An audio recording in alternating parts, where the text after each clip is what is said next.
This is episode 03 with business coach and interim executive Damon Neth.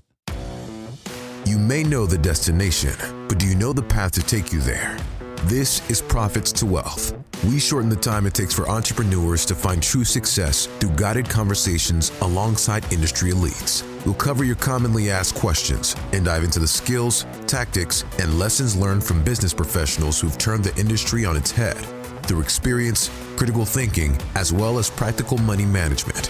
It's time to talk business, money, and freedom with your host, Jack Marino Jr. Proverbs 15:22 says, "Plans fail for lack of counsel, but with many advisors, they succeed." Welcome to another episode of Profits to Wealth. This is your host, Jack Marino Jr. Today, I have the pleasure to chat with Damon Neth. Damon is a senior executive, business coach, entrepreneur, and business trailblazer. His pioneering spirit emerged in the early 1990s when he started working as an interim executive, a profession unknown at that time. As an interim, Damon led massive tech and operational change on a global scale for some of the world's largest companies. Damon has founded 6 companies, leading 4 with his wife of 28 years, Stacy. Today, Damon currently helps companies implement business best practices known as Entrepreneurial Operating System, or EOS, as a certified implementer.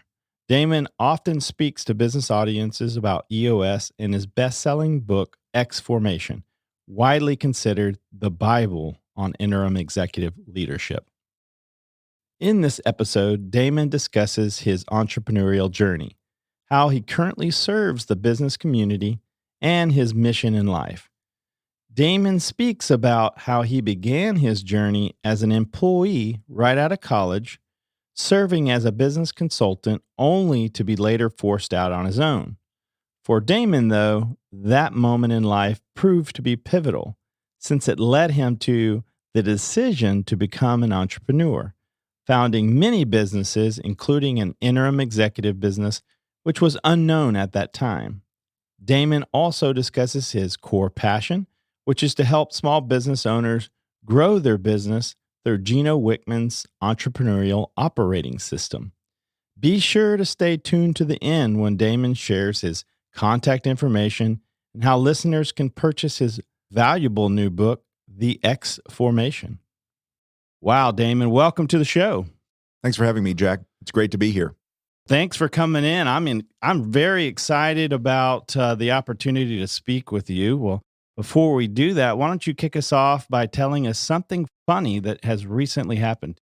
I don't know if this qualifies as funny, but as I was driving over here today, we're fortunate enough to live in Austin, which I consider one of the greatest places on earth, not only for my personal life and the way I like to live, but also for business climate.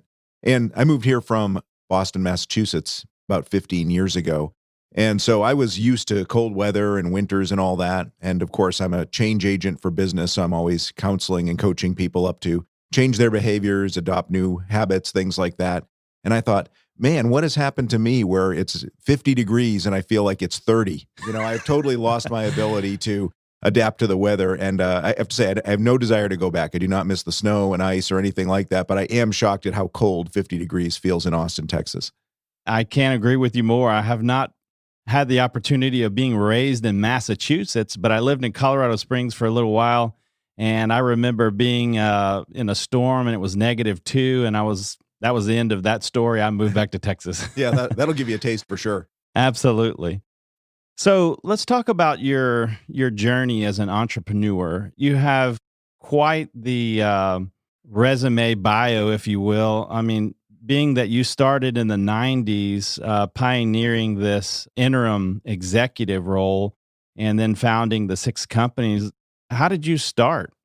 Well, that's a great question. And it seems like a long, long time ago, actually a couple of lifetimes ago, it seems. But my entrepreneurial journey started early on. I graduated college in 1990 and quickly went to work as an enterprise consultant leading technology redevelopment efforts for large companies.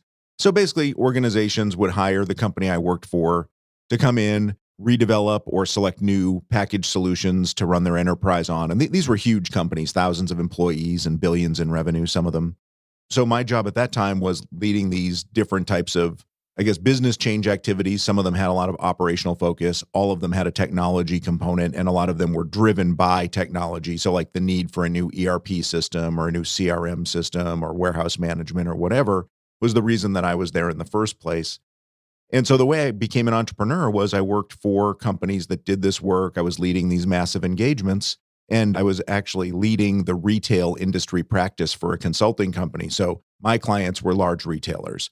And one day the company decided they wanted to change strategy. Retail was not the segment they wanted to be in. They wanted to be more in financial services and insurance and other types of areas. So they essentially announced that my business line was canceled, even though we were being very successful, working with some of the world's top brands and creating a lot of wins. And so a light bulb went on in my head that I already had all the skills and was doing everything that it would require to find big clients because I was doing that, sign them up because I was doing that, lead and deliver the work successfully because I was doing that. And so the light bulb went on that I should just start my own firm and help these companies that were no longer going to be helped by the firm that I was working for at the time. Well, that's interesting. So you went straight from college into working with some very, very successful large companies. So did the company you were working with have just a phenomenal training program? You obviously have a knack for it, but Sure. Expound on that a little bit. I just want to bring everyone back in time. When I graduated college, email was not a thing. When I met my wife, there was no online dating. There was no internet. These things existed in university laboratories and were starting to become actual technology. But in terms of you and I using them, right, it was a much different world. So I graduated as a computer programmer and got a job at a consulting company. And then my first assignment happened to be rebuilding a massive ERP system for a multi-billion-dollar company. And it turns out I had a knack for it. And not only a knack for doing that work, but for leading teams. Quickly, I became lead programmer. Then I became engagement manager. Then I became program director. So it just felt like a very natural fit with my skills. I'm not really sure how or why, but along the way, I built other skills. Like I became a certified project management professional through the Project Management Institute and did other things that I needed to do to be successful at my job. But really what I discovered was that my special sauce, if you will, was being able to align business priorities and technology solutions with operations. And that's where organizations then started to engage my new firm when I started it in the mid-90s to help them was essentially accomplish business goals through operational change or technology implementation. So you were in tech before tech was even cool then. Yeah, I was in tech when we were writing in COBOL, which is like an old military computer language practically. And my claim to fame at the time was I wrote one program that had 100,000 lines of code. It took a year to complete. Wow. That's some resolve right there to write all that code. Yeah. And so, how I came into that was I got my first opportunity and then I just kept my eyes bright and my tail bushy. And I was always looking for new opportunities and never afraid of challenge. And I had the great opportunity to work with super high horsepower teams and clients and just learn from the best of the best. So you had the character, and then obviously over time you developed the know-how, the knowledge, and then like you said, the light bulb went off after you had, an external or an internal event that said, "Hey, we don't need you anymore." So what did you do after that? Yeah, some might argue I didn't have the common sense to go and do something different. So it was funny because at the time I was leading this retail practice with a good friend. Her name was Sid, and we decided together to start a company. And then, as many people will say about the entrepreneurial journey, it's not right for everybody. And my partner Sid quickly figured out that she wanted to be more part of an established startup or be part of the entrepreneurial journey, but not be on her own or not be doing it herself. Right. And so pretty quickly I became a solopreneur or I guess a solo founder when my partner stepped out, gave me the control of the business. And from that point forward, it was basically sink or swim. Right. Yeah. I guess she liked being around startups, but maybe she didn't like the financial unknowns, right? Yeah. I think she wanted more structure, somewhat more knowns or more support, more resources. I've always been kind of a roll my own guy.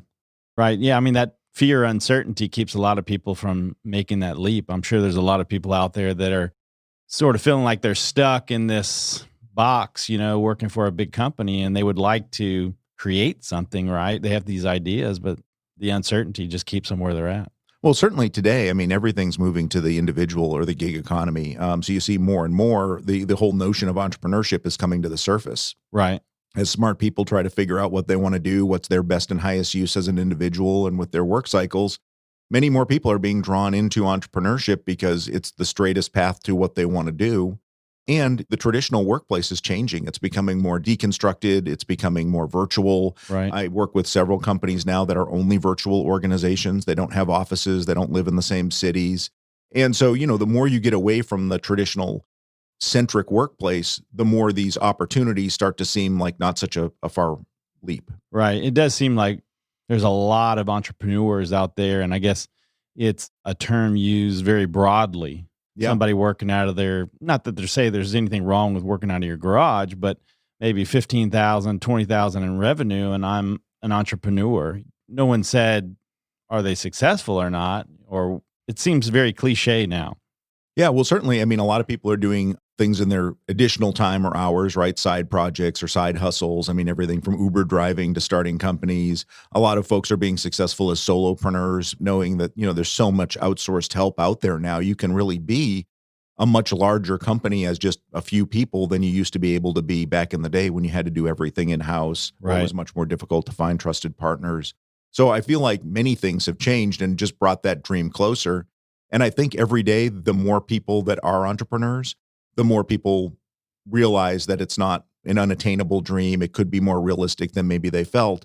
And that's actually one of the things that I value and appreciate and love so much about the Austin culture is there are so many self-employed and independent people here, whether they're artists or doctors or lawyers or other types of professionals like accountants or business owners, musicians. It's really interesting to see how many people just march to their own beat here and make a life out of it with not having such a, what I would call like formal workplace or career aspirations. Right.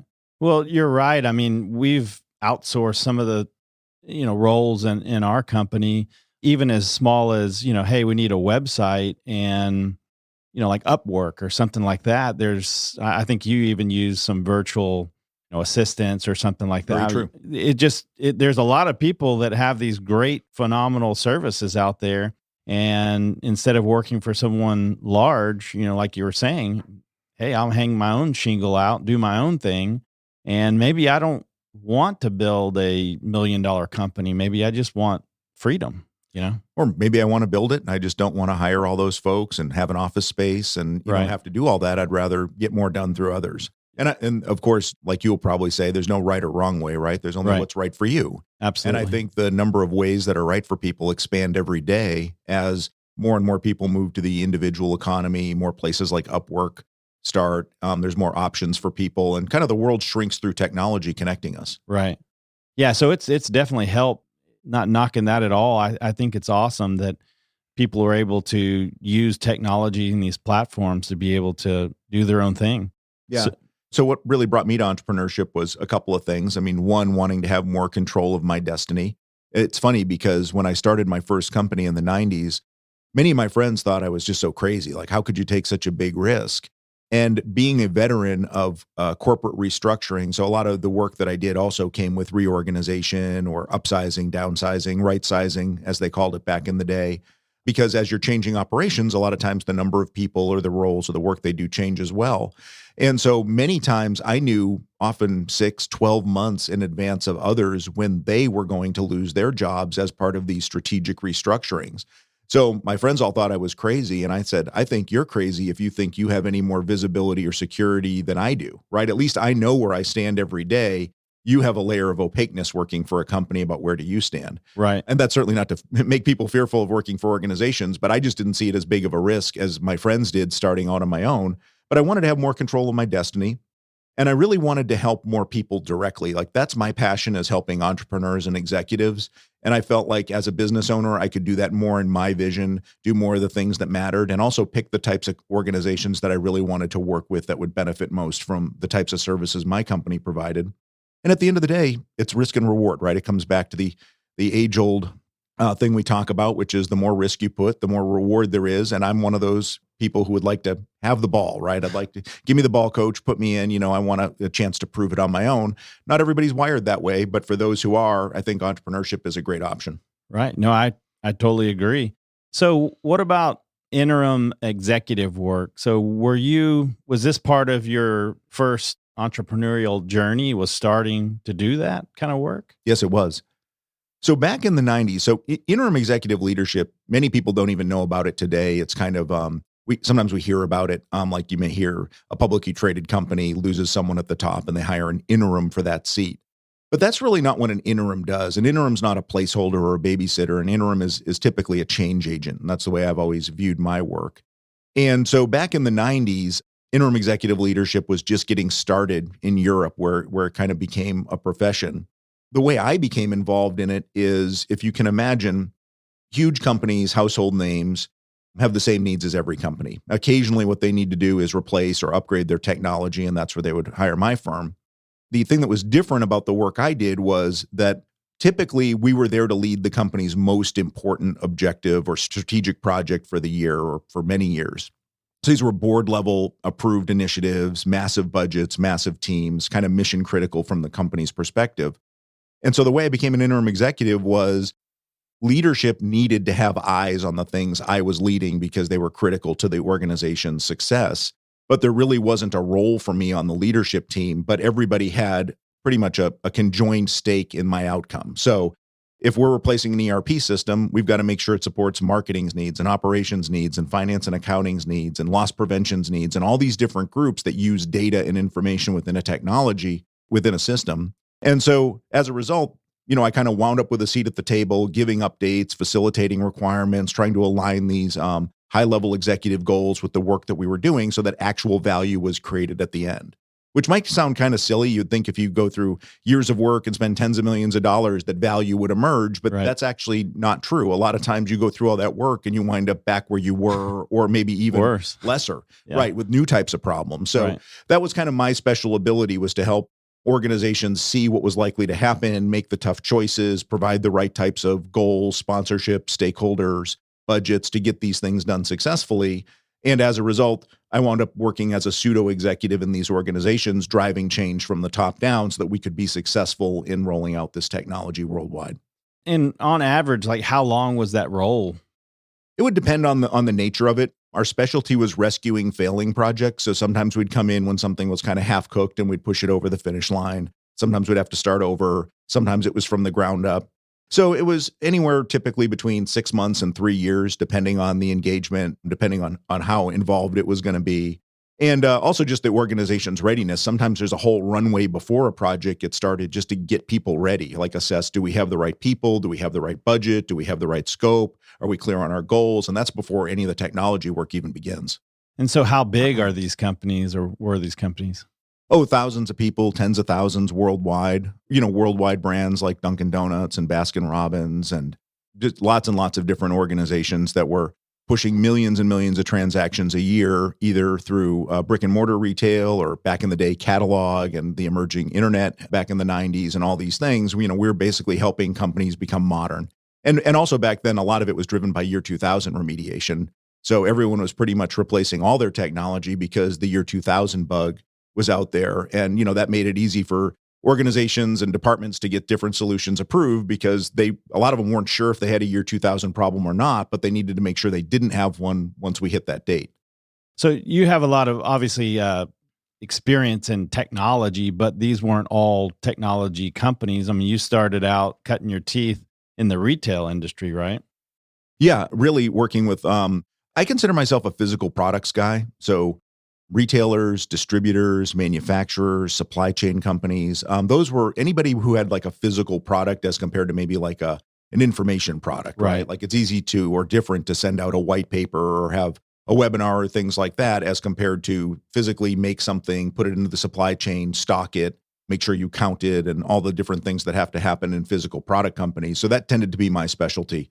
And that's actually what brought me to my second entrepreneurial journey, which was my wife and I started Disc Nation, the disc golf superstore, together in 2002, which we grew to be the world's largest retailer of Frisbee type products. So our real market niche was disc golf, which is some people call Frisbee golf and ultimate Frisbee, and all these sports that use flying discs. So we basically became an outsourced technology supply chain roll-up for that industry, supporting people with the technology that we grew in-house for supply chain management and using that to drive our own retail businesses in brick and mortar and online and things like that. And so, that was my second entrepreneurial, I guess, journey. Really started with a goal of being better, being more present for my wife and for my family, because as you can imagine, the type of work I used to do for these huge organizations was not only all encompassing, oftentimes a 7-day-a-week endeavor, but took me to far-flung places. So as my kids started to grow up and need their dad around more, I really wanted to be there for them. So one of the benefits of being an entrepreneur is this isn't working anymore. What could we do now? So we decided to kind of do a passion play, leverage my strength in retail and physical product, my wife's strength as a retail entrepreneur, and really tap into what we considered to be a nascent and untapped hyper-growth market at the time, which was for flying disc sports. Wow. Yeah, I've played it before. It's actually quite fun. Yeah, it's that's a great thing about disc golf. It's easy to learn. It's inexpensive as compared to traditional golf, and a lot more fun. Can play much more quickly than a round of traditional golf. Like you might go to the golf course for 5 or 6 hours. You can play a round of disc golf in an hour and a half or two. A lot of times better exercise, more like hiking than Right. kind of what golf is. Yep. Very popular around here as well. Yeah, and that was what actually brought us to Austin, was a desire to be in the center of the country for distribution, and also to be in a Frisbee hotbed.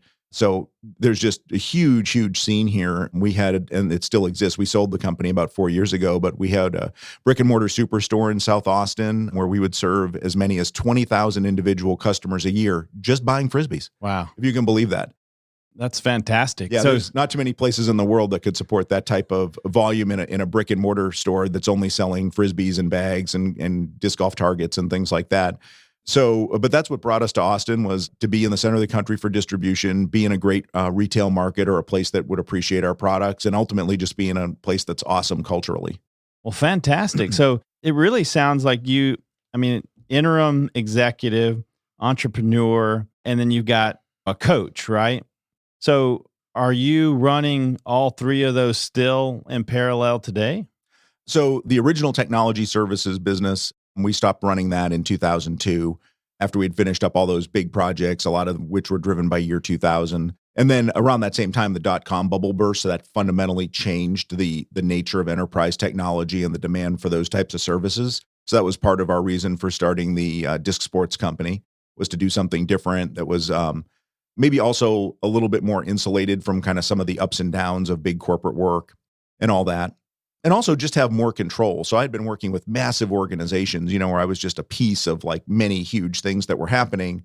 It was nice to be working at smaller scale where we had more control over everything and we could kind of create it more in our image, which was really refreshing and just felt really well needed after 12 years of kind of like doing this big company work and feeling less in control. Even though you're controlling a big part of what's going on, there's a lot of things you don't control. Right. And there's also a lot of things that happen at big companies that are inefficient, a lot of politics, a lot of kind of people working at cross purposes or with different agendas and things like that. All that takes time to sort out and takes away from the value you can create. So, Right. I think working at smaller scale allowed us to feel like we were creating more value and doing more things that just felt right and authentic and real to us. The interesting thing was, I kind of thought as we were running this disc sports company for over 10 years that I was losing my ability to provide consulting or professional services value to people, because obviously we were running our own company at the time. We were pretty heads down. But in the back of my mind, I always really, really wanted to be back into professional services. Like once my kids got older and I could kind of loosen some of the constraints in my life, I knew I just really wanted to be back at helping people. But I was kind of conflicted about it because I knew two things. I knew, one, I hadn't been practicing as a consultant in a long time. Two, I'd been helping and working in much smaller scale than previously. And that led me to wonder, could I really create value for organizations, or could I work as a consultant? But I knew the entire time that I just love helping people. I love being in front of people. You and I have done some work together. Absolutely. And a lot of people say my passion kind of shines through. And that's just because I really love the work and I care for the people in front of me. But I thought, well, maybe that ship has sailed, maybe too much time has passed.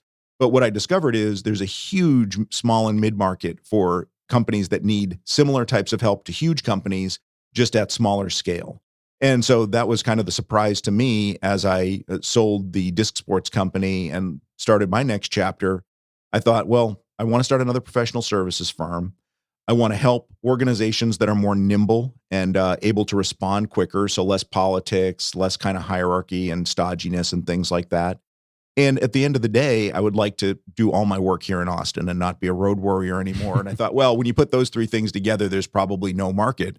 But what I discovered is companies that are, even as small as $1 or $2 million a year in revenue up to hundreds of millions, they need those big company type solutions, approaches, learnings, just like large companies do. And actually, they're more capable of taking advantage of it because they're so much more focused, nimble, explicit with what they're doing with their resources and the outcomes that they expect, and in aligning resources behind that mission. Right. A lot of times it felt like what I was doing was I was being the cheerleader in corporate America, trying to rally the troops and get people on board.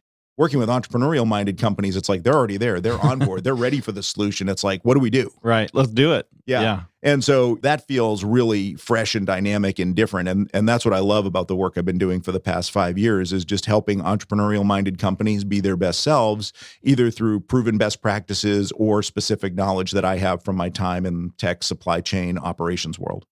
So sounds like, if I heard you correctly, your focus is really serving the small and mid-sized market through the EOS system, right? So let's talk about that, because maybe there's somebody out there that doesn't know about the Gino Wickman theory well, it's not a theory, it's a practice.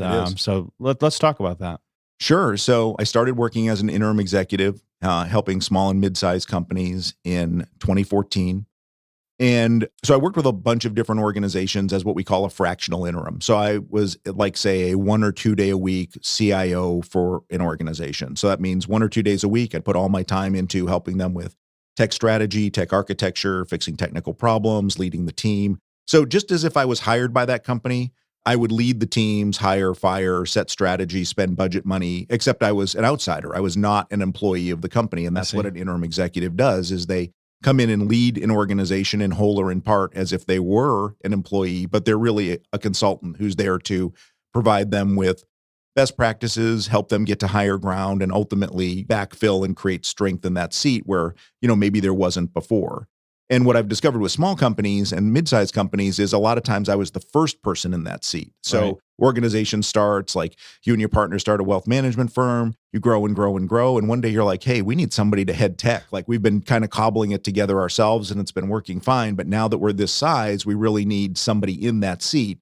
So a lot of times I would be a company's first head of technology, come in, firm things up, frame out where we're going to go in the future, get kind of everybody aligned with their business strategy and what that looks like from a system standpoint, and then go and hire someone who can execute that strategy and keep the company moving forward. So how I discovered EOS was my best interim executive clients, companies I was working with and where I had a seat at the table, were using the entrepreneurial operating system as outlined in Gino Wickman's book, Traction, Get a Grip on Your Business. And they were my best clients. They had the best harmony, the best unity. They saw things similarly as from a strategy perspective and understood their roles. They operated the most smoothly and had the best ways of identifying and processing issues top to bottom in the organization. And so I couldn't help but notice, why is it that my best clients and the ones who I like to work with the most are all using EOS? And it's because the system works. It's a system of business best practices. I say it's like mom and apple pie for business. Like if you were to read Traction, and I know you have, for me, there's not a lot of brand new ideas in there, but the way that Gino interlocks those ideas is the game-changing notion. Like, I think pretty much everybody listening to this podcast has probably heard of core values. I've helped probably 50 companies or more create core values. Many of them showed up with core values the day we started to create them, ones they had created in the past, and no one has had them correct to date. It doesn't, and the idea is not that people don't understand like what core values are, but a lot of people put them to use in the wrong ways. Like they either create them maybe aspirationally for things that they want to have in their company versus things that are happening in their company. Right. Or they want to create them to put on their website or on t-shirts or on their delivery vans or whatever to show people the type of organization they are. That's all fine, but that's not why core values are created. As Gino says in Traction, and as I help companies put to practice, core values are a people filter. They determine who we allow in, who's wired like we are. It sets our behavioral norms and our cultural standards. And then when we use them that way, we create a great culture by bringing like-minded people together who generally work in cooperative ways. So everybody knows what core values are, but knowing what core values are and creating great core values and putting them to use aren't always the same thing. And that's what I find so interesting about Traction is you read and you're like, yeah, I know about core values. I know about an accountability chart. I know about a 1-year plan. But the way that Gino interlocks those principles to create a framework to operate a company, that's the genius. Right. There's some parallels between Gino's book, Traction, and the EOS system. The things that I like about it is that, I think a lot of people think that to be a great system, it needs to be very complex. And that's not actually true. I think everything that he and you help everyone implement is very simple. And there's a lot of commonalities with that in the book that Jim Collins wrote in Good to Great. For sure. And the first thing that he talks about is getting the right people on the bus, which is similarities of Gino's Traction as well, the EOS system. Right people, right seats. Right, exactly. And I can tell you from my own account that has helped us tremendously. And after reading that Good to Great and seeing all the companies or the very few that really made that transition from good to great, it all came down to the people. Yeah.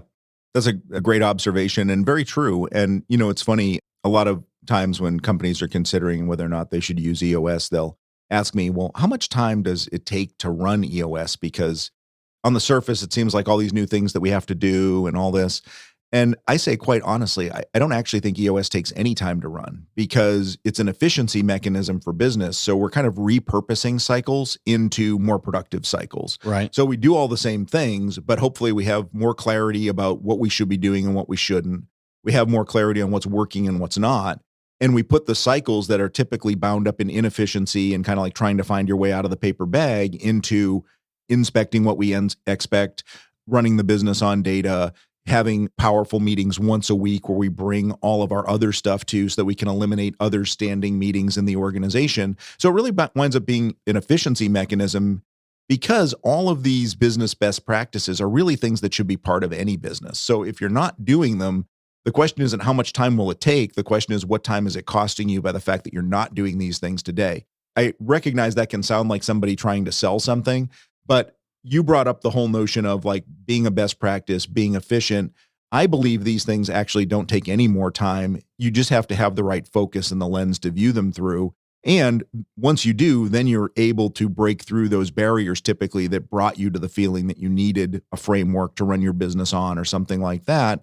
Those things start to fall away as you now put this structure into place and can really start getting the results, breaking through those ceilings and taking your company to the next level. So how much time does that take, breaking through a ceiling, Well, yeah, it depends on, I totally agree on that framework, the groundwork that, I was talking to an entrepreneur yesterday about is that no one wants to put the time and effort and the money in to build a good foundation, have the systems and processes in. I think we just all want to jump in and get started making widgets or whatever we're trying to do. But eventually that's going to bite you. You're going to hit a glass ceiling. You're going to have to address the things. And so let's talk about what exactly are the items that are taught and that you help people with in EOS. Yeah. So EOS it's a system of interlocking business best practices and tools that form a framework for running a company. In terms of what we help organizations with, we help them with the full picture. So in his book, Traction, Gino talks about 6 key components that we focus on strengthening to make a strong company. And so the first one is vision. Have to have a clear vision that is shared by everyone in the organization. A lot of times we don't get down to that level of detail, right? There might be a different version of the vision in your head and your partner's head and other leadership team members' minds. We want not only those people to be square, but everyone in the company to understand where are we going and why. From there, we move on to the second principle, which is people. So we already talked about getting 100% of the right people, those people who fit our core values, with 100% people in the right seats, meaning they have the skills, the time to do the work properly. They fundamentally understand those jobs and actually want to do that work. So clear vision shared by all, 100% right people in the right seats. Next, we move on to data. So measuring the business with data is critically important because it allows us to take the emotion out of running a company. And that's what happens so many times is we make decisions based on what people tell us or what we feel or what we think we see rather than looking at the numbers. And so that's what we want to do, is get the organization running on data from top to bottom. So at the bottom, an individual understanding what success looks like in their role. So if you're a call center operator, is that 10 calls a day? Is it 80% of your time is on the phone? Is it a certain satisfaction rating for your calls? Whatever that is, we should not make success a guessing game. Right. So down at the bottom, we want people to be clear. And up at the top, we want to measure the things that actually matter and that are aligned with our strategic plans, our 1-year plan, our 3-year picture, all those things, to make sure that we're actually on track. So those are the first 3 components.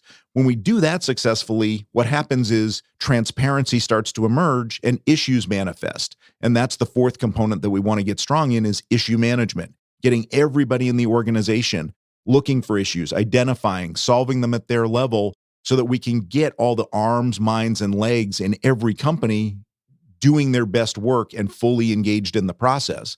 I see so many executive teams that feel it's their job to solve everything in the company. So that creates a bottleneck at the top. You're solving issues that really could be pushed down. A lot of times when you solve them, then you've got to take the energy to go sell them in or communicate them to a department, deal with the fallout if they don't believe that's the right answer in the first place. So you wind up doing all these things that actually should be done by others. But what has to happen for that to occur is trust. If you don't trust that they're going to own their destiny, create the right solutions, all these types of things, now it's back on your plate, right? And that just creates inefficiency as organizations grow and can lead to those barriers that we talked about, those ceilings that we have to break through. From there, we got to have process. EOS takes an 80% view of everything. So when we talk about documenting process, we're not talking about boiling the ocean. We're talking about the things that actually matter to the way the company operates. So what I like to say is, when I'm creating a process for accounting, it does not start with how to log into QuickBooks. If you're the right person in the right seat, you should know that. My processes are more focused on what are the things that are not standard, the different types of entries we have to book, or like deferred revenue or things like that that need to be done in a special way and that need to be done consistently from top to bottom, so that we wind up with consistent data that we can measure and create efficiency around. And then finally, the most important component of EOS, in my opinion, is the 6th component, which is traction. So we get traction in a couple of ways. EOS takes a simplified approach to strategic planning, meaning we set a 3-year picture. We take about a 1/3 sized bite out of that with our 1-year plan. And then in our 1-year plan, we come up for air 4 times a year to decide what we're going to do. So we're not trying to accomplish the whole plan throughout the entire year. We're basically doing it in 4 different quarterly cycles. What do we do this quarter? What does this accomplish in our plan? What are the issues that are in our way, so that we can be making this progress and getting this traction? And then we drive that even further by having these weekly executive level 10 meetings. And eventually everyone in the organization participates in level 10s for their department or whatever. But the whole idea is to get that traction week to week, check in on our most important projects and our progress. Look at the data for how we're performing as a company or a department or individuals. Identify issues that are in the way and get everyone involved in solving those. So when we do those things and strengthen those 6 key components, great companies emerge. And so we're always trying to get every company to 80% strong in each one of those 6 components. And we measure our progress as we do our work together to see how are we doing on our journey. Right. Yeah, because you'll be, let's say, right out of the gate, maybe with your key performance indicators, your numbers, right, your data, you might be on top of it, but maybe your people, you've got cancer or rotten pumpkins in the patch. So I think with what's been phenomenal from my perspective, going through not only reading the book, but going through with you on the EOS system, is that there's a lot of things that but having an outsider come in with your kind of experience and saying, have you thought about this? And then implementing that in a easy to use framework. I mean, you really can get traction, which is what Gino talks about, very quickly. And I think the number one area of frustration most entrepreneurs that I talk to discuss is the people. Yeah.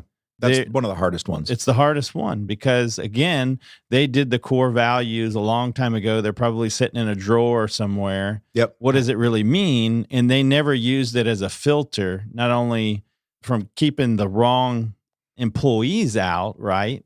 It's also used to make sure that you're attracting the right type of clients as well, depending on what type of business you have. So I think the system is really easy.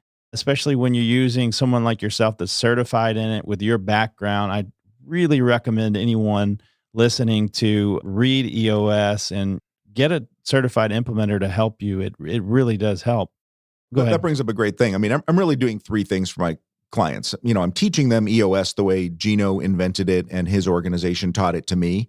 But at the end of the day, my clients aren't looking for school book lessons, right? I mean, they need results. Right. And so that's where I'm facilitating the right answers, right? Core values are different for every company. Every company's got a different 1-year plan and different core focus and all these things that we talk about. I'm there facilitating, making sure that we're getting all the ideas synthesized and getting the right work done properly. And then finally, I'm a coach. I'm helping organizations not only get over the rough spots, but making sure they put the work that we do to use and that they actually put it into their company. They're using it the right way. To your point, if we create great core values and they live only on the break room wall and we never talk about them, they're not going to produce a result. Right. So that's where I'm checking in on health and making sure that we're actually putting these things to use so that eventually I can step out of the process and the company is fully spun up and knows all the things to do on their own. Yeah, it's a fantastic system. So let's talk about your book, X Formation. So it's about being an interim executive, but in your own words, tell us a little bit about the book and what inspired you to write it. Sure. Thanks for asking. So X Formation is, as you mentioned when you were introducing me, kind of like the Bible or like one of the very first books that really inspects what interim executives do. So it talks about in 3 different sections, what is an interim executive and why might a company want one and what would they do with them? The middle part is how do interims actually get work done? So when I step into an organization, what is it that I'm doing time and time again to be successful? So I've helped over 100 companies. So that means 100 times I've stepped into an unfamiliar situation, followed smoke to fire, and led them to higher ground. A lot of people wonder, well, how do you do that? So we break down the disciplines that interims use to get results. And then in the third section, we talk about, okay, if you think you need one, how do you actually find one? Like, how do you know if someone is a true interim or more of a consultant? What might you ask them to do or not? How might you engage them and what might you pay them? Like all these different types of things that would ultimately bring a company kind of from, I want to learn more to being able to find someone if they think that's the right path for them. And so the title of the book, X-Formation, actually comes from shorthand that I use in facilitating tech workshops. A lot of times we do data transformation or other types of things, and I always just used X-form as shorthand for we have to transform something from a character to a number or whatever. And that's actually the work that I do as an interim, and what true interims do is they lead transformation in organizations. Sometimes companies will call and explain roles to me like we need a CIO or whatever, and I'll say, well, tell me what's going on. Well, not much. We need to do our weekly development sprints and, we need to update our budget and things like that. Well, that's not really change, right? That's not my best and highest use. My best and highest use is coming in, helping organizations go from where they're at to where they want to be, and then stepping out and backfilling for somebody who can keep the drumbeat going day to day. So I'm really a change agent for business. And that's what the book talks about, is that's the big part of the value prop for interim executives is you're getting to next level results because you either have an empty seat or you don't have the expertise or the experience in-house to get there on your own. I see. So you're hiring basically on-demand talent that's highly specialized to your needs that can help you break through. Right. So who do you think, who did you write the book for specifically? Well, I wrote it in partnership with Interim Execs, which is the leading organization for interim executive leadership. And I wrote it with 2 other top-tier interim executives. So Jim, Bill, and myself are all part of this exclusive RED team, which stands for Rapid Executive Deployment. So we've been certified by Interim Execs as top-performing interims. And our goal was to create more awareness of what interim is and should be and what's happening here in the United States. But really, to your point about helping business people and helping entrepreneurs, the goal was to help more companies understand that this is not a tool only for massive organizations with huge budgets. Again, my clients, some of them are $1 million a year in revenue. I mean, they're not huge organizations, but they all have need and they're all in pain. And I have to, at the end of the day, feel I can help. Well, you definitely have a list of skills and talents, and I can attest to that by working with you personally, Jason and myself. So let's talk about, you've seen and worked with a lot of different companies. You've written the book about interim executive work. You've been there, you've done that. Why do you think a lot of businesses fail? The stats, we don't have to rattle off the stats, I mean, they're high. Why do you think most businesses fail? That's a great question. And I think you actually kind of hit on it a little bit earlier. You were talking about the entrepreneurial journey and that not every organization gets to the right structure, processes, all these things. And you kind of like hit it on the tangent as you were heading into that. But the reality is most entrepreneurs are good at creating, not necessarily good at sustaining or creating structure or repeatability within organizations. Entrepreneurs tend to be disruptive visionaries who see a brighter future. And that's where, like right people in right seats is so important, is to surround yourself with the people who can augment your skills and provide additional skills, particularly if you're a wild-haired visionary who kind of can't keep their focus, someone who can be accountable for the results of the organization, create that drumbeat, give employees care and feeding, push back on the visionary when there's too much change happening in the organization. A lot of times we forget that it's like a yin and yang that has to exist for an organization to be healthy. Absolutely. I can attest to that. After reading the book... Wait, you're not one of those wild-haired visionaries, are you? I'm definitely a visionary. I don't know if I'm wild-haired or not, but after reading the book, it sort of was freeing because it's like, hey, this is who I am. And, I have those, here's my strengths and here's my weaknesses. But the good thing is Jason's the integrator. He does a very good job at keeping me between the lines because I'm always looking out in the future, which I think that's definitely a pro to have, within a company. But I think you're right. I think a lot of entrepreneurs are so much in the trenches and they're kind of, I hate to say living in the clouds, but they kind of are. And they really, you see it in a lot of even doctor practices, attorney practices, a lot of businesses, right?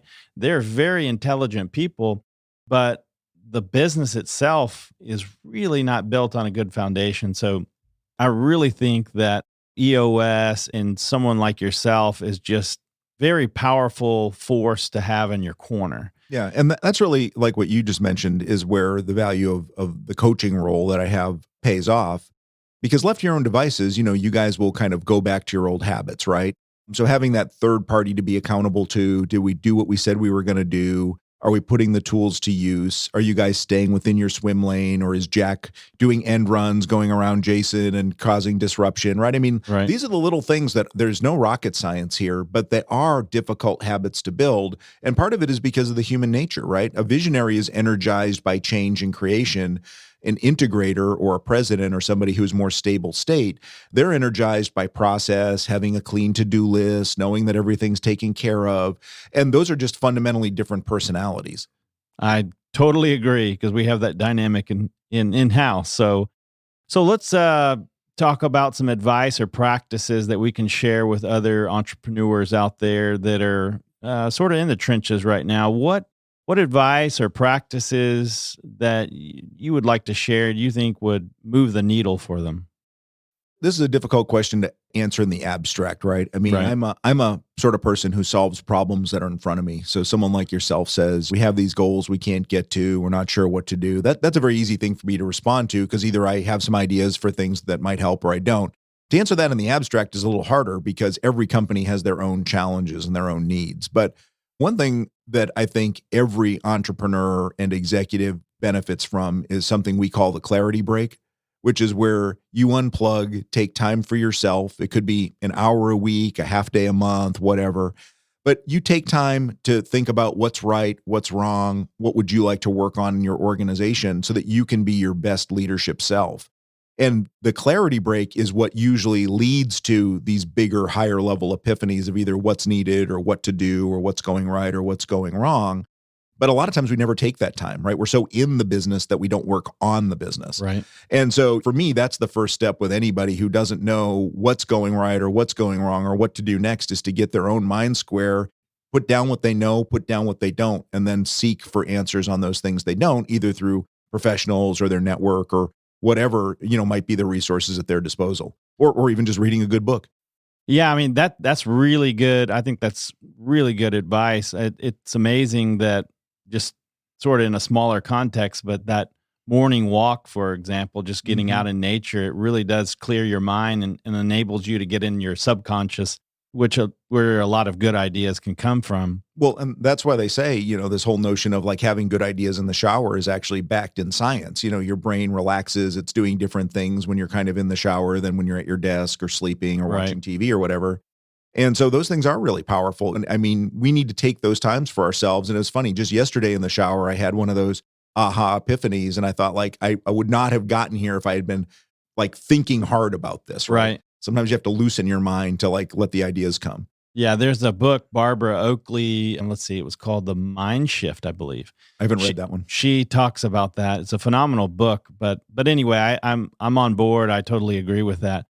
So, what about personal habits that have led to your success that maybe you'd like to share?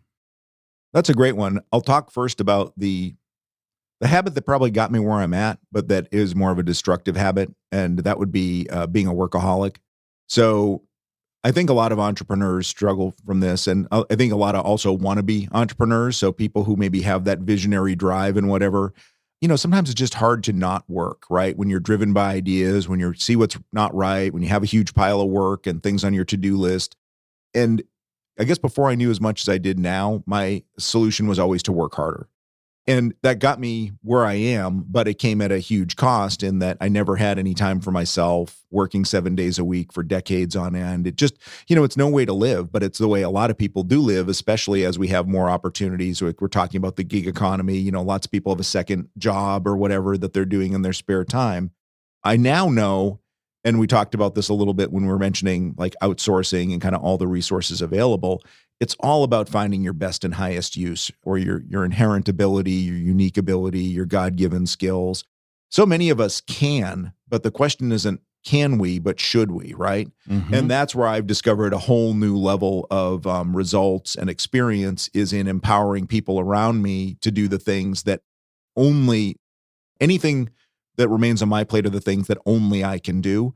There's very few of those things. So I've now loosened my mind and I'm getting a lot more done through others, which is really creating much more power, scale, horsepower in my business. And, that's part of EOS as well. Working to your unique ability, being clear on what you're doing. We have a tool called Delegate and Elevate, which is designed to help you get clear on what are you best at and what aren't you. The things that you aren't best at or that you don't love to do tend to take energy, live on your to-do list the longest. Those are great opportunities for delegation. It doesn't mean you can just necessarily delegate everything, but that's been my journey over the past maybe 5 years, has been getting more and more in my unique sphere where only I can operate and letting go of the rest. Yeah.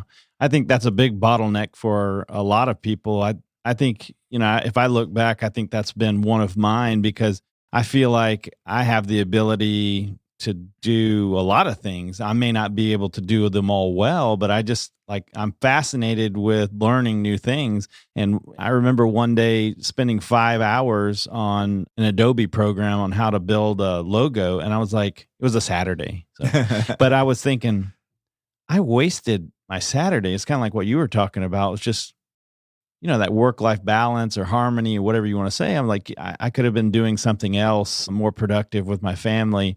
So I'm learning, but I really think that is also a powerful tool. So, thank you for sharing that. So one last question here.